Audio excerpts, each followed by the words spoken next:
Bonjour tout le monde, j'espère que ça va bien. Simon Brière, votre stratège de marché principal d'RGO Canada. Donc aujourd'hui, on est le 8 octobre. Demain, gros rapport USDA. Demain midi au niveau, c'est les bilans offre-demande pour ce qui est du grain. On surveille beaucoup le maïs soya en ce moment.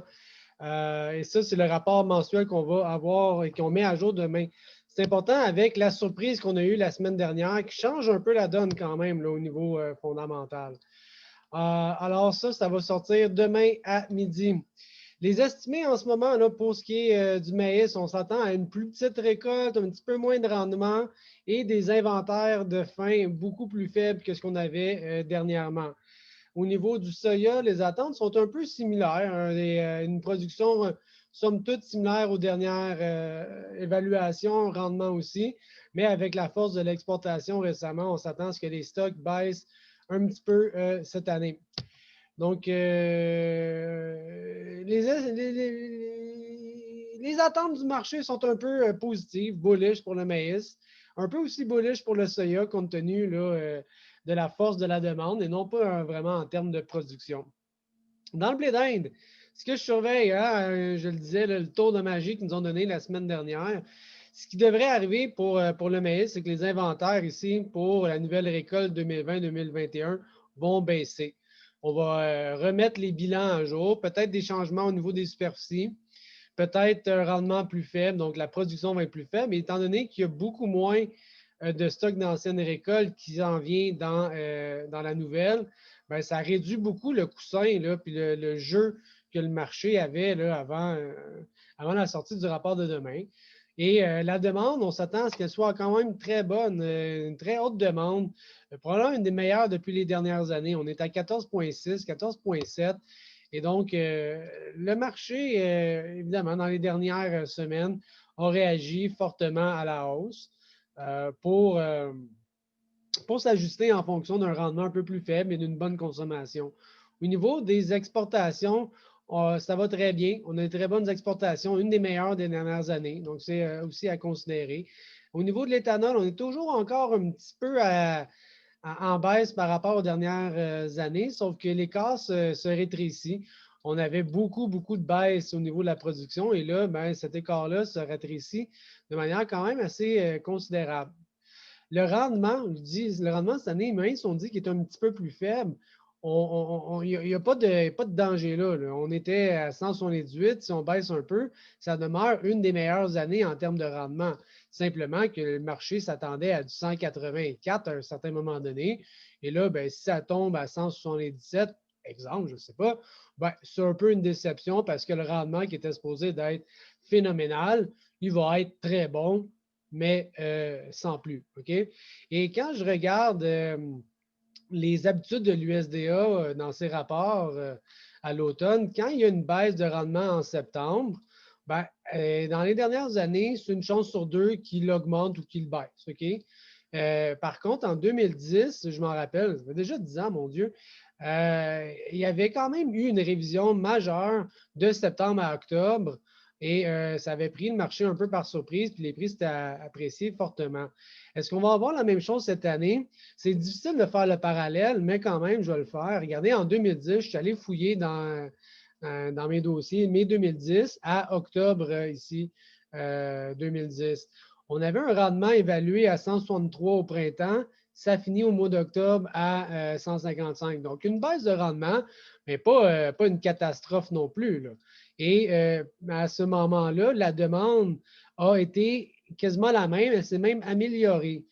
Et donc, c'est comme si, en l'espace de peu de temps, la qualité et les conditions, la taille de la récolte a baissé beaucoup et ça n'a pas laissé le temps à la demande de s'ajuster parce que la demande a continué à être très forte et ça fait baisser les inventaires de manière significative. On avait 1,8 milliard de boissons en inventaire de fin.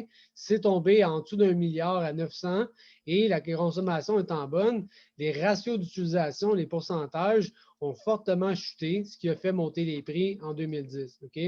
On a une situation qui est quand même très différente. OK? On a beaucoup plus de lousse cette année. On a jusqu'à dans notre dernière observation de l'USDA, on avait 2,5 milliards d'inventaire de fin sur 14,6. J'ai des ratios d'utilisation de 17 Et là, ben, je fais un exemple. Disons que la récolte baisse, le rendement baisse, puis le 2,5 devient 1,8. C'est un exemple, OK? C'est juste pour mettre en perspective. Ben, on passe de 17 à 12 Donc, quand même, une grosse révision. On demeure avec un ratio d'utilisation de 12 et ce n'est pas, en termes historiques, des énormes variations. Donc, de 2020, qu'on est ici en ce moment à 17 ben, dans un scénario où la récolte baisse un peu, on va se déplacer le long de cette ligne-là. Et si jamais on arrive entre 12 et 14, ben, ça m'amène un peu dans cette zone-là, qui est en termes de prix autour de 4 piastres. OK, c'est des observations, ce n'est pas une science, ce n'est pas de la précision exacte, mais ça met quand même un peu là, de perspective, contrairement à 2010, 2011, 2012, où les prix étaient beaucoup plus élevés. On n'est pas là, là. On a des ratios d'inventaire, des ratios d'utilisation. Je m'en forge. Somme toute assez confortable. Donc, le prix actuel, quand je regarde les contrats à terme sur la récolte à 3,87, on est dans ce range qu'on a depuis des années et on a aussi un ratio d'utilisation qui est, somme toute, identique à ces années-là. Donc, c'est difficile de manière fondamentale de penser que dans ce contexte-là, il y ait des énormes variations. Quoique je dis ça sur toute réserve, parce qu'à date, l'USDA nous joue des tours depuis quelques mois et le marché aussi semble vouloir participer à cette danse-là. OK? Donc, j'enchaîne avec le soya. Le soya, là aussi, les inventaires au mois de septembre étaient 460 millions de boissons. On s'attend à ce que ça baisse un petit peu, pas par le rendement, mais probablement par la force des exportations pour cette année. Regardez, au niveau des exportations, clairement, on est à l'extérieur de ce qu'on a connu dans les dernières années. Donc, ça, c'est très, très, très positif pour le prix quand même. Ça, c'est déjà c'est très positif pour la demande. Bon. Au niveau des rendements, 51,9, on pense que ça va pas mal tenir dans ces eaux-là, 51,9, 51 points des poussières. Ça demeure un très, très bon rendement en termes historiques. Au niveau des ratios d'utilisation, c'est sûr que là, on va commencer à se déplacer lui aussi un peu vers la gauche avec les inventaires qui vont baisser dû à la consommation qui est très bonne en ce moment. Donc, une bonne récolte, mais une très bonne demande, possiblement un équilibre de prix un petit peu plus élevé. C'est ce que le marché prévoit pour demain. Et en termes de prix, on est quand même à 10,5. Donc, on est dans un range qui n'est pas. C'est dur de dire que la bourse, elle est trop chère et trop basse.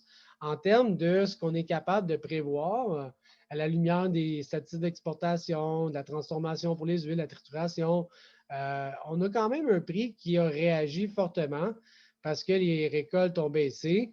Et là, mais ça va être voir quel genre d'informations l'USDA va nous donner demain. Alors, ça sort demain à midi. Soyez prudents. Si jamais vous avez des questions, n'hésitez pas. Et on se reparle bientôt. Bye.